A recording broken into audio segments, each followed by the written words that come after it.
Well, when Aboriginal boys come of age, they're required to go on something called a walkabout, where they spend days and days alone in the outback to test their manhood and spiritual strength. Anyway, when it came time for Thomas to go, I moped around the whole time.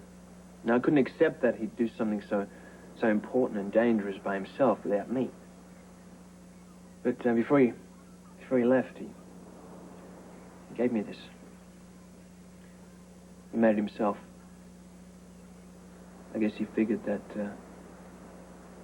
he might never see me again. But he came back without a scratch. Wow, you must have been so relieved. Yeah, I was. Also intensely jealous. So I decided to test my own strength as a man. Wait a minute. How old were you? 10. Oh, and don't even tell me that you went out there. I struck out on my own walkabout, yeah. Not knowing what I'd have to endure. Why would you do something like that? To prove that I could. If I hadn't, I might still be searching. Was it awful? Oh, the trek was okay, but my parents almost killed me when the search party finally found me. Somehow, I always thought that this thing gave me what I needed to survive. Why don't you hang on to it while I work out? You gonna trust me with something this important? Hey, I already lead a charmed life, in case you hadn't noticed. Yeah. I'd like some of that. Well, that's the plan.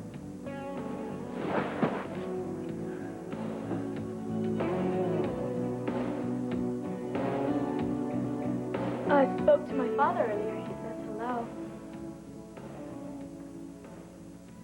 You know, it still amazes me that he's part of my life again. I'm glad it worked out for you, Lily. Yeah, but it wouldn't have if I hadn't given him a second chance. And I did. Thanks to you. Do you have any special plans for tonight? Yeah. I plan on spending tonight with my beautiful wife. Would you still want to if she tried to make dinner? Make dinner as in cook? Chicken. Oh, are you calling me that, or are you planning to make one? You are so silly if the shoe fits. Did you ever see that old Chaplin movie where, he's at a dinner table eating, and there's a big shoe on his plate? Oh, so that's what you expect from me? Hey, Lily.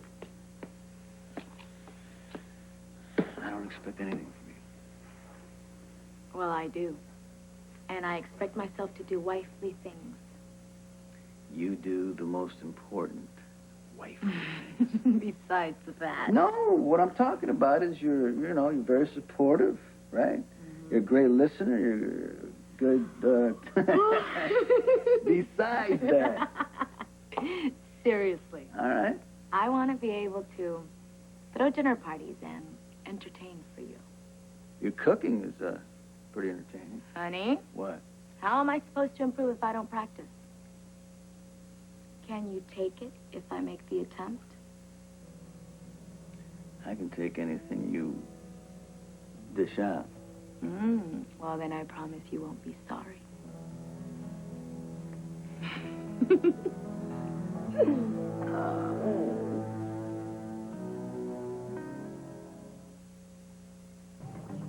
You're very quiet today. I have a lot on my mind. Have you ever come close to dying? Brenda, I brought you here so you wouldn't dwell on that. I know. I just can't stop thinking about my accident. It was so weird. One second I was standing out in front of Luke's laughing. And the next second, that car just came out of nowhere. I remember how I felt. You know, like I was really gonna die. Yeah, but you didn't. Why do you think that is?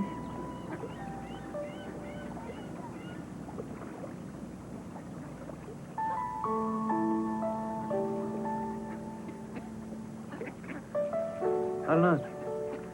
I guess somebody up there likes you. Oh. Think so? Yeah. You really think it's that simple? Hey, I firmly believe we have more than one life. The way I see it is, you've been given another chance. My advice to you is, don't blow it. You're so cool. You really treat me like a princess. As it should be. Let's see, you feed me, you clothe me. You're doing some serious work on my self-esteem. Are you complaining? No, not at all. I'm just wondering why. Because I can. Because you deserve it. You don't want anything in return? No. Well, not yet anyway. Perfect. What a shame.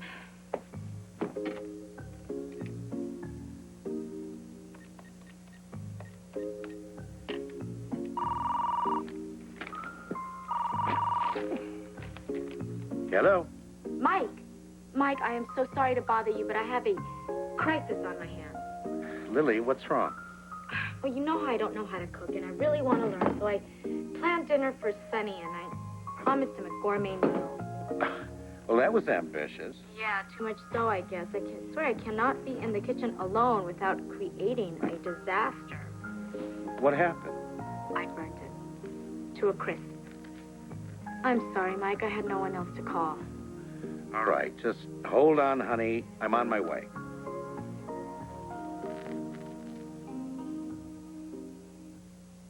Okay. The last time I messed around in Sonny's kitchen, he was not happy. Oh, yes. The suckling pig.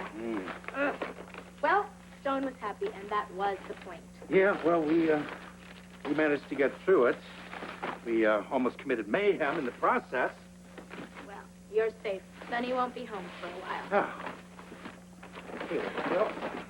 Oh, Mike, what's that? This is a tri-tip roast of beef, one of the most succulent cuts. Very, very difficult to come by. Restaurants snap them up like that. My butcher owed me. You know how to peel potatoes? Under supervision. Okay. Good. Now, that's not going to hurt your wrist, is it? Oh, no, I didn't hurt it that badly. Oh, well, that's a good thing. So, have they come up with any more leads about the driver yet? I don't think so. There was no back license plate, and car was ordinary. Well, I can't believe that Sonny wouldn't have started some kind of search for the guy that hit his wife. Well, I just as soon forget it. You know, accidents happen. Actually, I wish I would have been a little more hurt. Then maybe I would have an excuse for ruining dinner. You know, I honestly don't think that Sonny really cares if you can't cook. Well, I care. He is such a wonderful husband, and he's always trying to do the right thing. He is going to be an amazing father. Yeah, well, I'm afraid he didn't have much of a role model in that department. Early on, maybe. But I know for myself, it's never too late. Yeah, well, I'm sure that he's given you more than an earful when it comes to growing up with the dad that never was and that animal of a stepfather. Bits and pieces. But I also know that it makes him unhappy, so I don't push. Anyway, today is what counts in all relationships. Did you say these go around the roast? Yeah, but we have to parboil them first, and then we put them in at the end. Parboil. Don't worry, it's a technical term. Okay. Whew. Shall we? Absolutely. Would you do the honors, please? Of course. Thank you. So, what happened to your first attempt? Oh, Sonny was right. I am hopeless in the kitchen. Well, I don't know. That looks like pretty